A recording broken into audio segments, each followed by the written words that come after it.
पूर्ण आंतरिक परावर्तन। देखो पूर्ण आंतरिक परावर्तन क्या होता है, तो इसमें देखो जब प्रकाश की किरण सघन माध्यम से विरल माध्यम में प्रवेश करती है, विरल माध्यम में प्रवेश करती है। जब सघन माध्यम से विरल माध्यम प्रवेश करती है तो क्या होता है, बताओ क्या होता है, अभिलंब से दूर हटती है। क्या होता है, अभिलंब से दूर हटती है। देखो कैसे, देखो समझते हैं इसको। ये सघन माध्यम है, ये विरल माध्यम है। प्रकाश की किरण इधर से आ रही है मान लो, अब ये क्या है, ये विलंब से इस तरह दूर हटती है। इसको जाना ऐसे सीधा चाहिए था, लेकिन ये विरल माध्यम है तो प्रकाश की किरण क्या है, अविलंब से दूर हटती है। ये क्या है, अविलंब। ये क्या है, आपतित किरण। आपतित किरण। ये क्या है, परावर्तित किरण। परावर्तित किरण। ये कौन है, अपने अपवर्तन कोण। ये है अपने आपतन कोण आई। तो क्या होता है, यहाँ पे आपतन कोण का मान कम तथा अपवर्तन कोण आर का मान क्या होता है, ज्यादा होता है। तो पूर्ण आंतरिक परावर्तन में क्या होता है कि जैसे जैसे अपन आपतन कोण का मान यहाँ से बढ़ाते जाएंगे, जैसे जैसे अपन आपतन कोण का मान यहाँ से बढ़ाते जाएंगे, जैसे मान लो ये 30 है अभी, तो इसको 45 करते हैं, 60 करते हैं, तो एक स्थिति ऐसी आती है कि जब आपतन कोण का मान कोई निश्चित आपतन कोण के मान पर ये प्रकाश की किरण ये सघन और विरल माध्यम दोनों को अलग अलग करते हुए यहाँ से गुजरती है, 90 डिग्री का कोण बना के यहाँ से गुजरती है। देखो दूसरे चित्र में मैं आपको बताता हूं कि मान लो ये आपतन कोण है और ये परावर्तित किरण यहाँ से गुजरेगी, ये यहाँ पे 90 डिग्री का कोण बनाएगी। कितना बनाएगी, 90 डिग्री का कोण। और ये क्या है, आपतन कोण। जब ये 90 डिग्री का कोण बनाती है तो यहाँ पे क्या होता है, आपतन कोण के बराबर इसको बोलते हैं क्रांतिक कोण सी। मैं आपको बताऊंगा, पहले क्रांतिक कोण क्या होता है उसके बारे में बताऊंगा अभी। तो क्या है, आपतित किरण यहाँ से गुजरती है और दोनों माध्यम जो सघन माध्यम है और विरल माध्यम है इनको पृथक करती है, अर्थात इन जो माध्यम की सतह से गुजरती है और 90 डिग्री का कोण यहाँ पे बनाती है। ये अपवर्तन कोण है, उसका मान कितना हो जाता है, 90 डिग्री। जब अपवर्तन कोण का मान 90 डिग्री हो जाता है उस वक्त जो आपतन कोण होता है उसको अपन, आपतन कोण का मान होता है उसको अपन क्रांतिक कोण कहते हैं। देखो समझते हैं क्रांतिक कोण क्या होता है।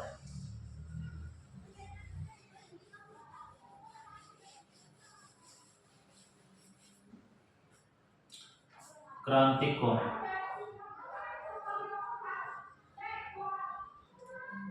जिसको C से रिप्रेजेंट किया जाता है।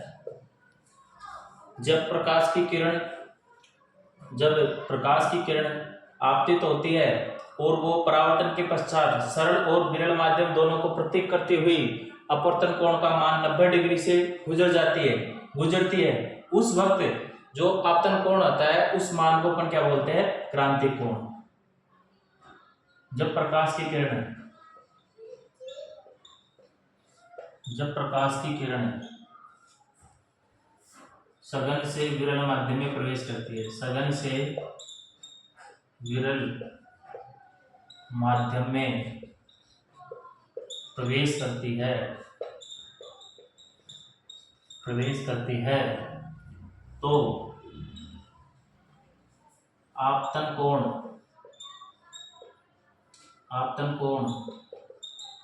का मान कम तथा अपवर्तन कोण का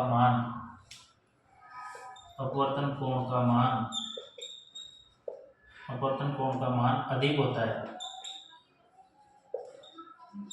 मान अधिक होता है,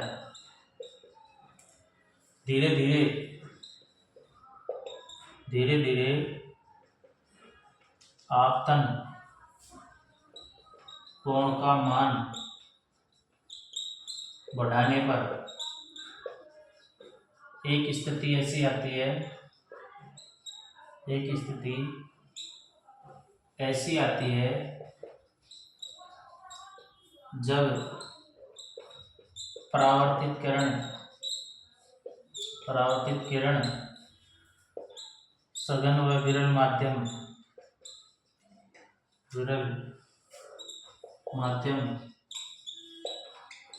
दोनों को पृथक करती हुई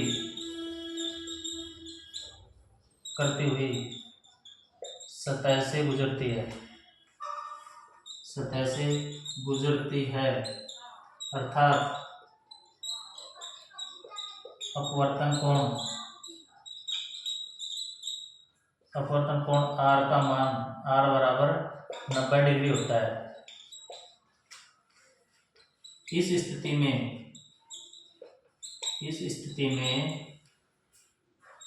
आपतन कोण का मान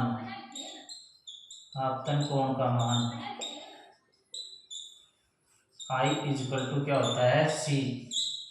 आपतन कोण का मान क्रांतिक कोण कहलाता है।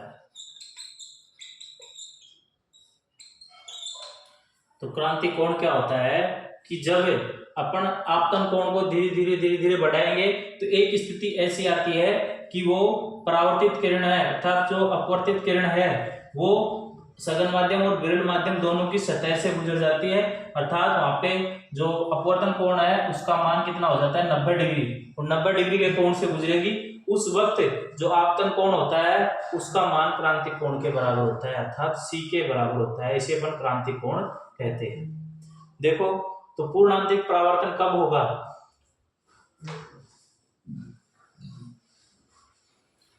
देखते आगे।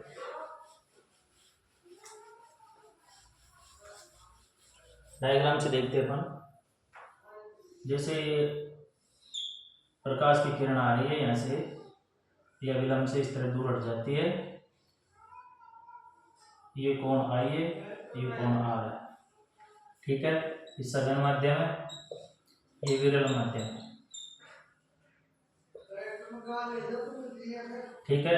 जब इस कोण का मान अपन धीरे धीरे बढ़ाएंगे, आपतन कोण का मान अपन धीरे धीरे इस तरह से बढ़ाएंगे तो एक स्थिति ऐसी आती है कि ये यहाँ से गुजरती है 90 डिग्री का कोण बनाते हुए, ये आपतित किरण है, परावर्तित किरण है, 90 डिग्री का कोण बनाते हुए यहाँ से गुजरती है। ये बीच में अभिलंब है, ये परावर्तित किरण है, ये सघन माध्यम है, ये विरल माध्यम है।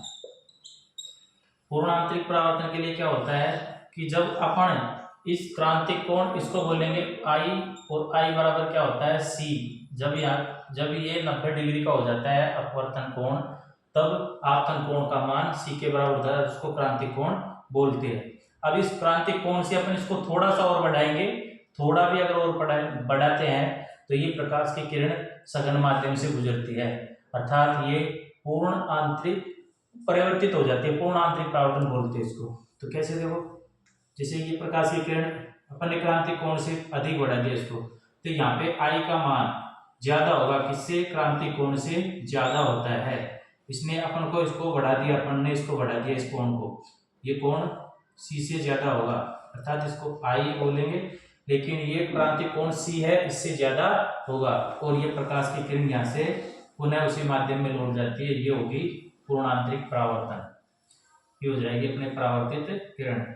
ये सघन माध्यम है, ये विरल माध्यम है, तो ये विरल माध्यम में जाएगी नहीं, परावर्तित जैसे ही परावर्तित सतह है इससे टकरा करके पुनः उसी माध्यम में लौट जाती है। तो पूर्ण आंतरिक परावर्तन में क्या होता है कि प्रकाश की किरण का अपवर्तन बिल्कुल भी नहीं होता है। क्या होता है, पूर्ण आंतरिक परावर्तन में क्या होता है, परावर्तन में प्रकाश का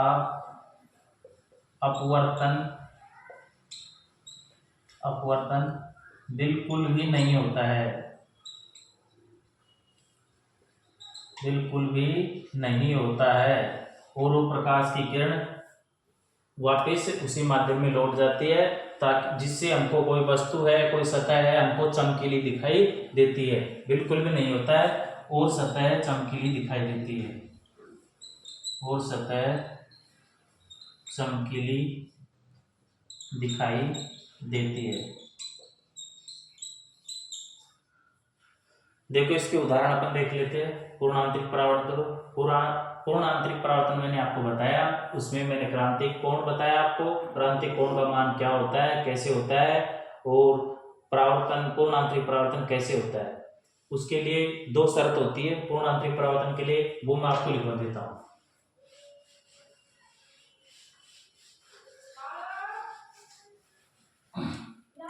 देखो पूर्ण आंतरिक परावर्तन के लिए दो शर्त होती है। पहली शर्त तो ये होती है कि जो माध्यम है उसमें सघन माध्यम से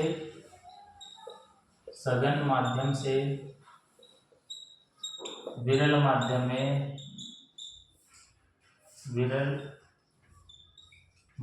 में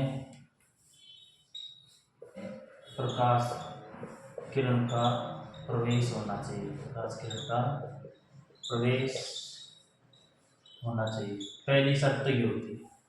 दूसरी शर्त क्या होती है कि वहां पे क्रांतिक कोण का मान कम तथा आपतन कोण का मान अधिक होना चाहिए। अर्थात अपन बोले आपतन कोण का मान, आपतन कोण आई का मान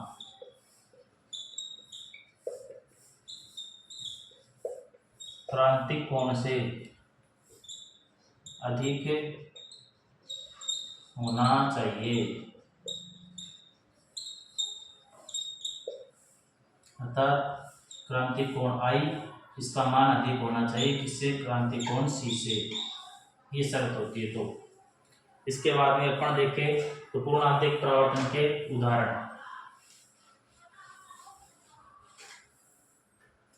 पूर्ण आंतरिक परावर्तन के अपन उदाहरण देखते हैं। तो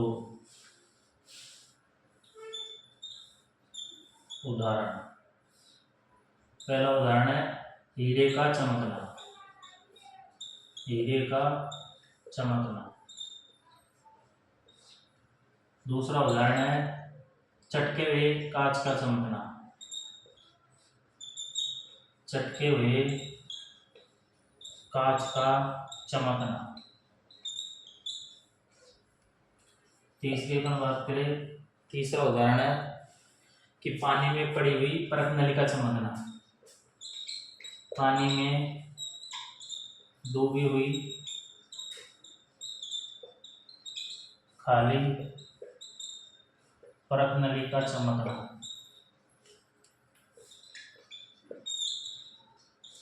चौथी में बात करें तो रेगिस्तान में मृगमरीचिका का बनना, रेगिस्तान में मृगमरीचिका का बनना। आगे अपन बात करें तो प्रकाशीय तंतु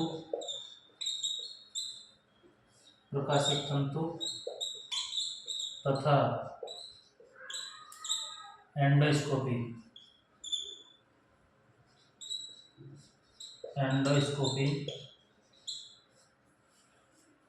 पूर्ण आंतरिक परावर्तन के सिद्धांत पर कार्य करती है, पूर्ण आंतरिक परावर्तन के सिद्धांत पर कार्य करती है। जो रेगिस्तान में मृग तृष्णा का बनना अर्थात मृगमरीचिका का बनना, रेगिस्तान में क्या होता है कि जैसे रेत होती है वो गर्म होकर के उससे जो हवा होती है वो ऊपर उठ जाती है और वो परत बना लेती है।